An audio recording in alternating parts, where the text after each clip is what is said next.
Friends, welcome to our YouTube channel mission maths. तो आज के लेक्चर में हम देखने वाले हैं एनसीईआरटी क्लास 10 मैथ्स का trigonometry chapter exercise 8.1 question number 6। सारे इसके पहले के जितने सारे क्वेश्चंस हैं वो प्रीवियस लेक्चर्स में आपको मिल जाएंगे। साथ साथ हमने इंट्रो लेक्चर भी बना रखा है जिसमें हमने सारे के सारे कॉन्सेप्ट्स करा रखे हैं कि ट्रिगोनोमेट्री चैप्टर क्या है, उसमें जितने भी सारे फॉर्मूलाज हैं सारे के सारे इंट्रो लेक्चर में करा रखे हैं। वहाँ से आप उसे देख सकते हैं।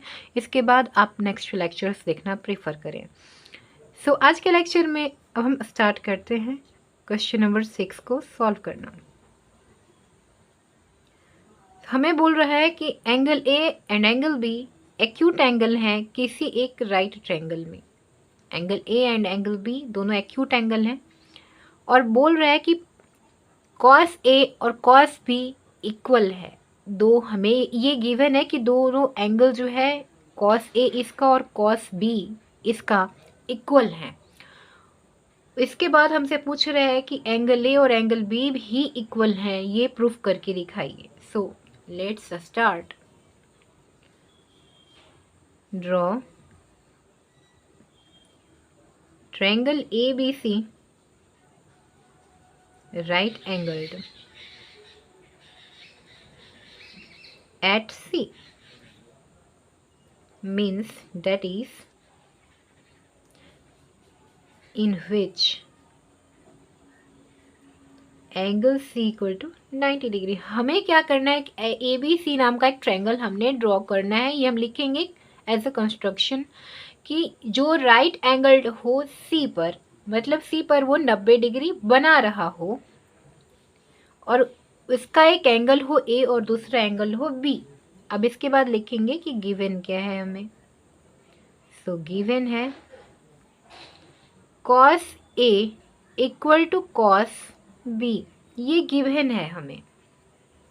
अब इसके बाद लिखेंगे कि एंगल A के लिए अगर हम वर्क करें फॉर एंगल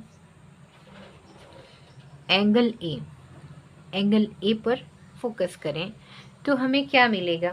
इसके थ्रू इसका बेस ये है और इसका परपेंडिकुलर इसके सामने वाला side.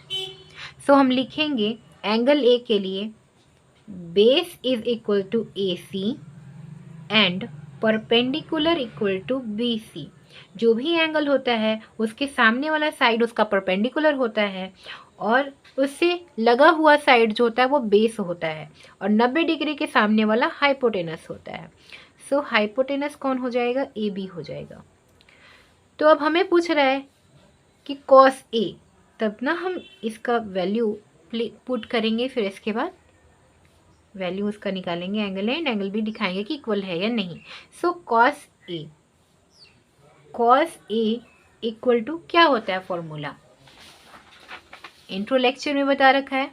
cos theta equal to होता है B/H, sin theta equal to P/H, tan theta equal to P/B। तो cos theta equal to base बटा हाइपोटेनस। सो बेस बटा हाइपोटेनस। बेस कितना गिवन है AC, हाइपोटेनस क्या है AB है। हमने इसे फाइंड कर लिया। अब ऐसे ही हम फाइंड करेंगे एंगल B के लिए for angle B।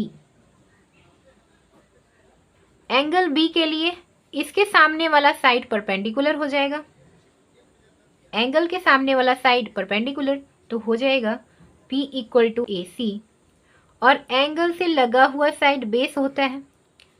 So base equal to BC and 90 degree के सामने वाला जो साइड होता है वो हाइपोटेनस होता है। सो hypotenuse equal to AB।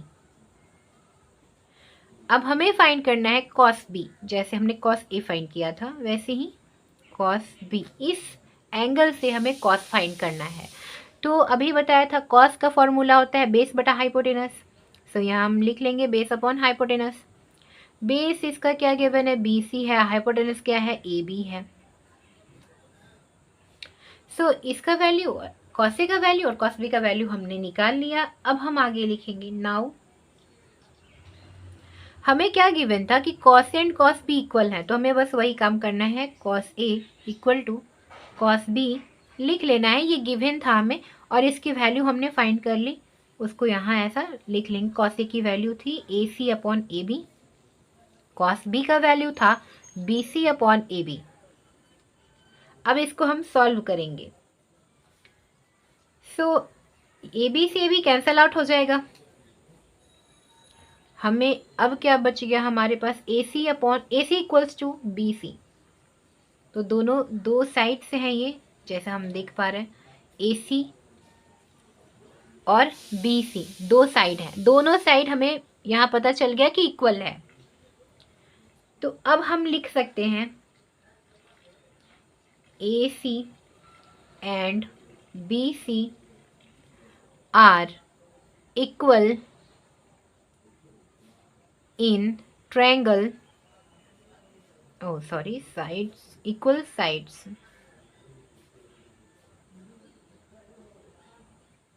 in triangle ABC। सो मतलब AC और BC जो है ABC ट्रायंगल में इक्वल साइड हो गई। तो अब angle opposite to equal side are equal. जैसा हम जानते हैं अगर दो साइड इक्वल है तो उनके ऑपोजिट जो एंगल होंगे वो भी इक्वल होंगे। जैसे ये साइड इक्वल है तो इसकी ऑपोजिट एंगल B है और इसके ऑपोजिट एंगल A है, तो ये दोनों एंगल भी इक्वल होंगे क्योंकि साइड इक्वल है। सो अब हम लिख सकते हैं AC इक्वल टू BC है, इसीलिए AC के ऑपोजिट जो एंगल होगा, AC के ऑपोजिट जो एंगल है वो B यहाँ लिख लेंगे और BC के जो ऑपोजिट एंगल है वो A यहाँ लिख लेंगे और दिखा देंगे कि ये दोनों भी इक्वल है। Hence proved. हो गया, ये प्रूव हो गया कि ये ऑपोजिट एंगल के कारण ये दोनों एंगल इक्वल हो गए। Angle A is equal to angle B। Thank you. आज के लेक्चर में इतना ही। अब नेक्स्ट क्वेश्चन हम नेक्स्ट लेक्चर में करेंगे।